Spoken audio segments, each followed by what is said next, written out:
Welcome, a warm welcome here in Vienna. My dear friend and colleague Arad, it's the second time I can welcome you this year already.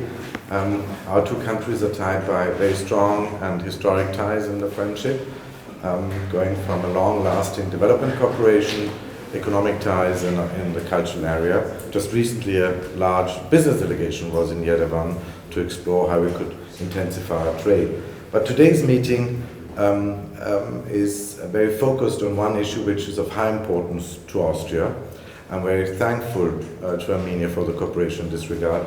Is obviously the signature of our protocol of implementation on the EU readmission agreement. With this we have a clear roadmap, we have clear guidelines, we have clear standards how to proceed in returns of illegal migrants. Not that we have an issue bilaterally between Austria and Armenia for the time being, but this is the fourth agreement we have signed this year. We think about Iraq, about Morocco, and about India. And it is an endeavor which is for us extremely important because Austria has been heavily affected last year. We have the highest number of asylum seekers in continental Europe per capita. And any asylum system without a clear and working readmission system for those who do not get asylum does not work. So I'm very thankful for this cooperation and that we could clearly establish common standards and guidelines for readmission. We obviously also discussed the regional situation, which is of high importance to us. Geostrategically, yes, the focus might be for many parts in the European Union on the east, on the waging a war of aggression in Ukraine, but we should not neglect other neighborhoods of the European Union. Southern Caucasus is one of them. I'm extremely thankful for the very strong commitment and engagement of the European Union. You had just on Saturday talks with the President Charles Michel, you had talks in Washington. I think I have the impression things are slowly moving into the right direction, into, I hope, one day sustainable peace agreement. But there are many open questions still to be discussed. If you think about the release of detainees, the unblocking of transport links, the delimitation of the borders, and there's one humanitarian issue which is of high concern for us. This is the blocking of the Lachin corridor. And this is unsustainable, it has to stop, and it has to stop immediately. This is a very, very clear position, not only by Austria, but by the European Union as such. And we obviously also discussed efforts to normalize relations with Turkey. We had expert talks here in Vienna in the past, and I obviously again offered Vienna as a meeting point for talks between Armenia and Turkey if needed.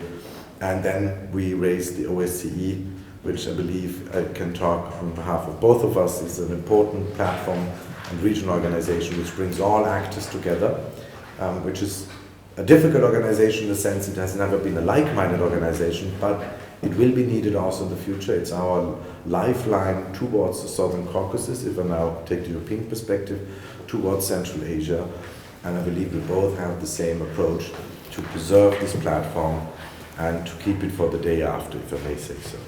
Thank you again, warm welcome in Vienna, and the floor is yours.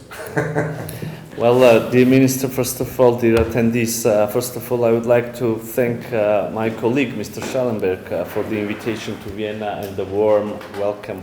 The contacts between the two countries and between me and my counterpart, my dear friend, including on the level of foreign ministers, are quite intensive, and today as well we had fruitful discussions on many issues of mutual interest.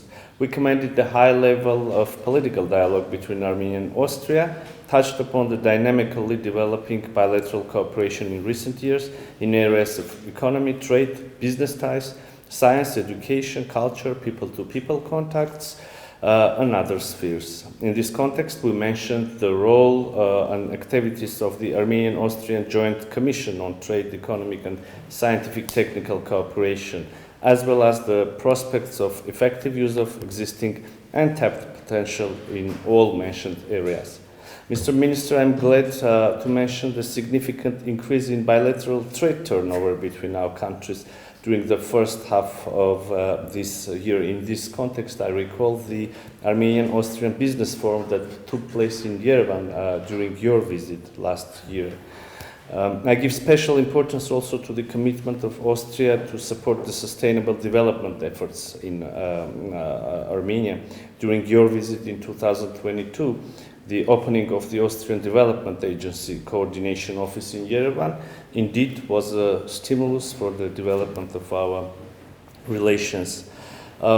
Today we also exchanged views on our cooperation in various international platforms, including the framework in the framework of the United Nations and the OSCE.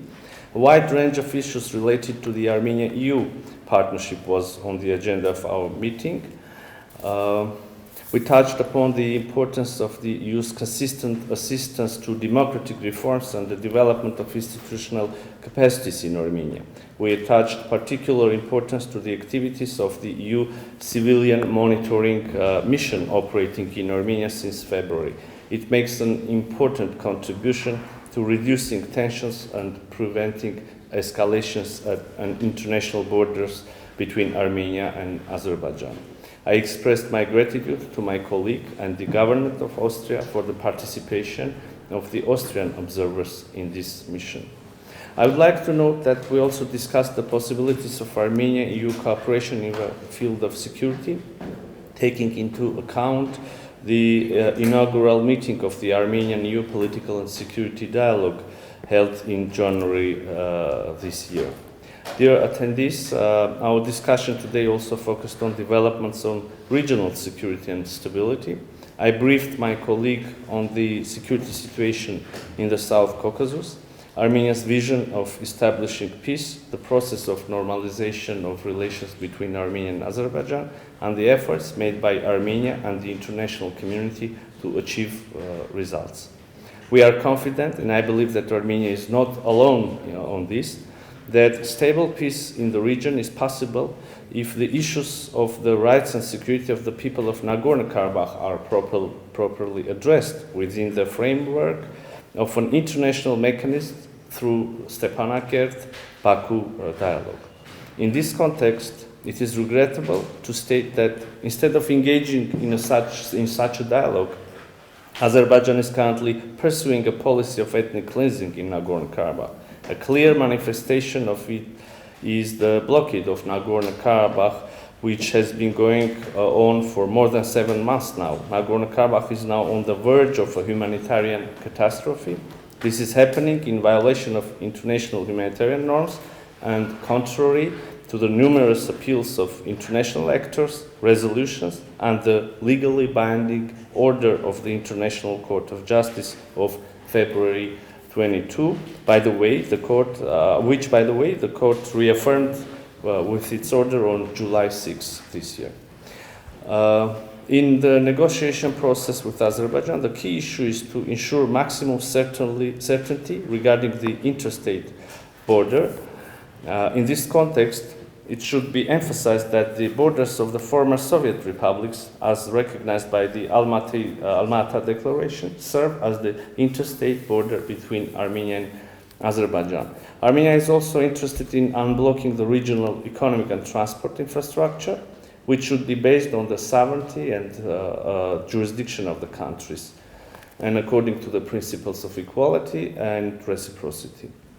Of course, for reaching agreements to the mentioned issues, the general atmosphere is very important. The rejection of the use of force or threat of use of force, as well as hostile and aggressive rhetoric, the solution of urgent humanitarian issues, in particular release of all Armenian prisoners of war by Azerbaijan, are important for creating an environment conducive for peace. In conclusion, I would like to note that in the above mentioned issues and as a priority in lifting the blockade of Lachin corridor, Armenia expects effective steps by international actors, especially by the members of the UN Security Council. Mr. Minister, dear friend, thank you once again for the warm, welcome and fruitful, comprehensive conversation. I'm greatly interested in continuing this dialogue. Thank you very much. Thank you, Ministers. Do you have any questions at this point? If Mr. Nizoyan, you mentioned the upswing in bilateral trade relations. However, the Financial Times today is reporting that a lot of these trade relations takes place in the field of used cars, which get re-exported to Russia. Do you regard this as potential sanctions busting, and are you concerned about possible sanctions by the EU against your country as well? Well, of course, this war affected the Armenian economy as well, both positively and negatively. But since you are speaking about sanctions, I would like to once again and publicly and loudly reassure everybody who is interested in this topic that Armenia is not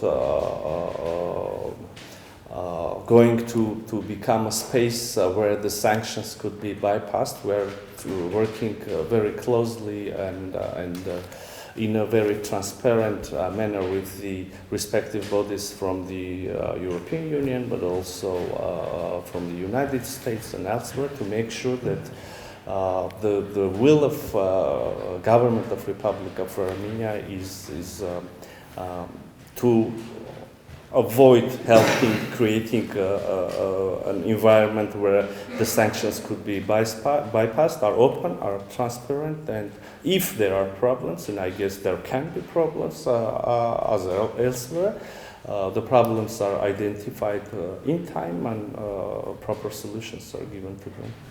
May I add, as you know, in the 11th sanctions package, we have, as European Union, agreed on a mechanism on this issue, and I believe your approach is exactly the right one. Create an atmosphere of transparency, of cooperation, because yes, everybody is observed, and we don't want to have the feeling that any third country becomes a platform for target circumvention of our EU sanctions. And I'm very thankful for my Armenian friend to have very clearly said that you are cooperating in a transparent manner with the EU and American authorities, because I believe that is of utmost importance. Thank you. I will read the question from the Armenian media addressed to Minister Schallenberg. As it is well known and was once again mentioned by Armenia's foreign minister and Minister Schallenberg, you also stated the clear position of Austria regarding the blockade of the Lachin corridor. It's been continuing already for 7 months, and you know that the Nagorno-Karabakh is already facing a humanitarian catastrophe. So how can Austria be instrumental? What kind of tools can be used to find concrete solutions and leave the blockade of the Nagorno-Karabakh, of the Lachin corridor, and implement the decisions of the International Court of Justice? Thank you. I mean, as I said at the very beginning, our position on this issue is very clear. We are extremely concerned about a growing humanitarian situation in Nagorno-Karabakh because of the closing of the corridor. And yes, there's a clear demand to at least open the possibility for NGOs like the International Committee of the Red Cross and others to access, to provide humanitarian aid. That's the least of the things that has to be done. And I believe, and you stated very clearly, you are now engaged in peace negotiations. And peace negotiations need also an atmosphere of trust, of mutual trust, of confidence. And I believe that we all have to be aware this situation on the Lachin corridor could be the one stumbling block which could become potentially the one factor blowing the whole thing up. And so I believe the call is on the authorities and the concerned parties to open the corridor and to take clear steps to at least ease the humanitarian situation on the ground. Thank you. One more question. Mr. Schallenberg offered Vienna as a place of talks between you and Armenia. What is your answer to that? Are you considering this? Well, once again, my appreciation to my dear colleague for offering Vienna to become a space for Armenian-Turkish normalization process. I believe a couple of times our representatives already met here in Vienna and had an opportunity to discuss the normalization, and they hopefully will continue doing so. We had a pause, I would like to add this, in this process, I believe due to the electoral campaign and elections in Turkey, now it's time to continue the talks on normalization, and there are very concrete steps that already can be implemented by both sides to make sure that we're on the right track, and the things are moving towards a final and comprehensive and holistic normalization of relations, opening the border between two countries and establishing diplomatic relations. And here, of course, I primarily speak about opening the border with the third country nationals, the border between Armenia and Turkey, but also Armenian and Turkish nationals with diplomatic passports, and there are a couple of other projects which are being discussed as well. But there are no further talks planned right now? There is no concrete date agreed. Yeah. Any other questions? Thank you very much. Thank you. Thank you so much. As always.